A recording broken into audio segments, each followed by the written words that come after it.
안녕하세요. 캐나다 뉴스9 배하나입니다. 이번 주에는 캐나다 안팎에 중요한 이슈가 많습니다.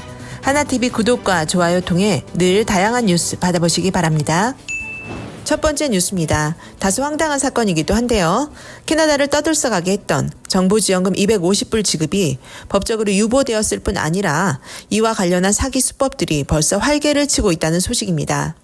연방정부는 생활비 고공행진으로 성난 민심을 달래기 위해 두 가지 혜택을 발표했었는데요.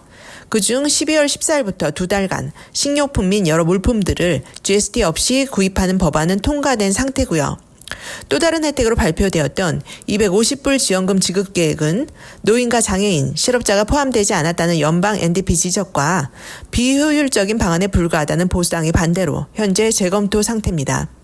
더 큰 문제는 발표만 되고 법안 결정이 유보된 것을 모르는 사람들에게 각종 사기 행각들이 시작되었다는 점인데요.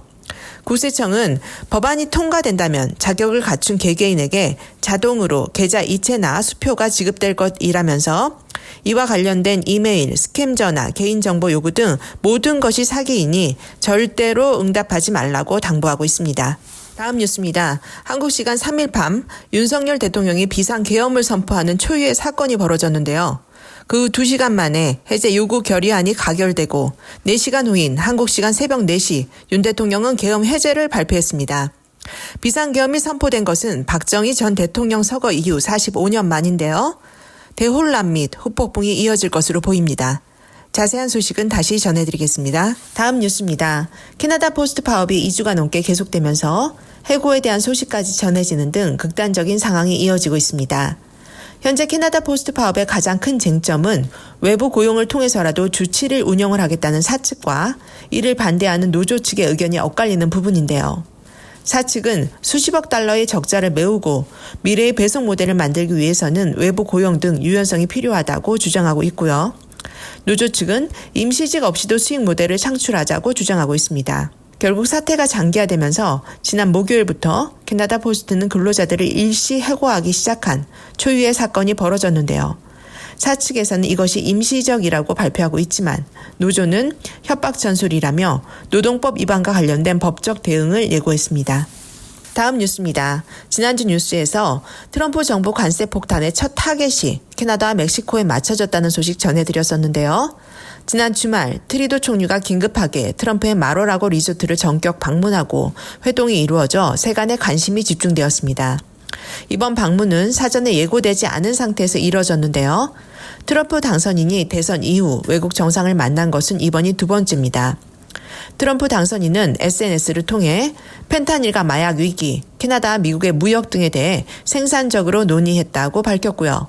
다만 보도에 따르면 트럼프 당선인은 마약과 불법 이민 등 국경 문제와 1천억 달러에 이르는 무역 적자 문제 등을 해결하지 못할 것이라면 캐나다가 미국의 51번째 주가 되는 것은 어떻겠냐고 말했다고까지 전해지고 있습니다.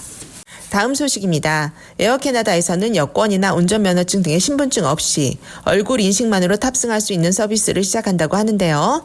이 시스템을 이용하려는 승객은 에어 캐나다 앱에 본인의 사진과 여권 스캔본을 미리 등록해야 하고요. 얼굴 인식 서비스를 이용할지 기존처럼 신분증으로 탑승 절차를 밟을지 여부는 승객이 자율적으로 선택할 수 있다고 합니다. 다만 개인정보 보호와 접근 권한 등의 문제로 전문가들은 우려하는 의견을 보이기도 하는 상황인데요.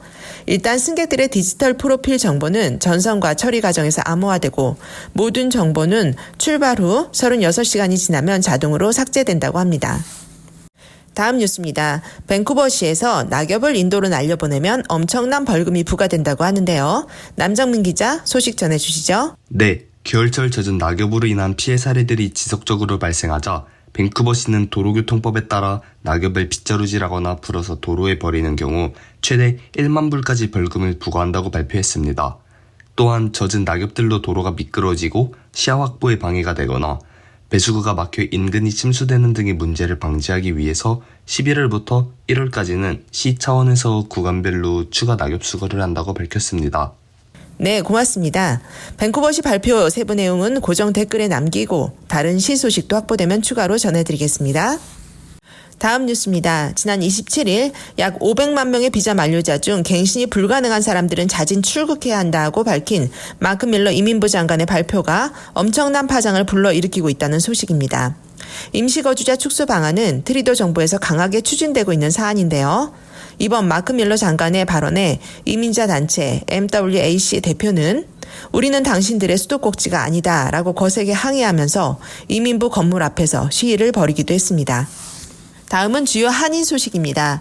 밴쿠버 총영사관에서는 12월 2일 올해로 12번째를 맞이한 우리 자녀 꿈찾기 행사를 개최했는데요.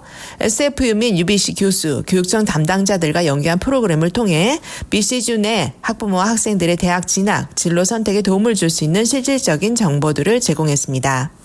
다음은 한인들 송년행사 소식인데요. 먼저 지난 26일 BC주 한인실업인협회 송년행사가 350여 명의 인사가 참석한 가운데 성대하게 진행되었는데요. BC 실업인협회 한용 회장은 회원들의 사업 번창과 한인사의 발전을 기원하는 한편 박만호 전 회장에게 공로패를, 오유순 무궁화재단 이사장에게 유비스타 후원금을 전달했고요. 여러 공연 및 풍성한 상품 증정 행사와 함께 흥겨운 분위기 속에 마무리되었습니다. 한편 오는 12월 7일에는 한인회, 옥타, 민주평통, KOWIAN, 밴쿠버 한인장학재단 등 사상 처음으로 5개 단체의 특별한 연합 송년회가 진행되는데요. 고정 댓글에 자세한 내용 및 신청 방법 남기겠습니다. 이상 이번 주 캐나다 뉴스 9 마치겠습니다. 구독과 좋아요 통해 더 다양한 소식 받아보시기 바랍니다. 감사합니다.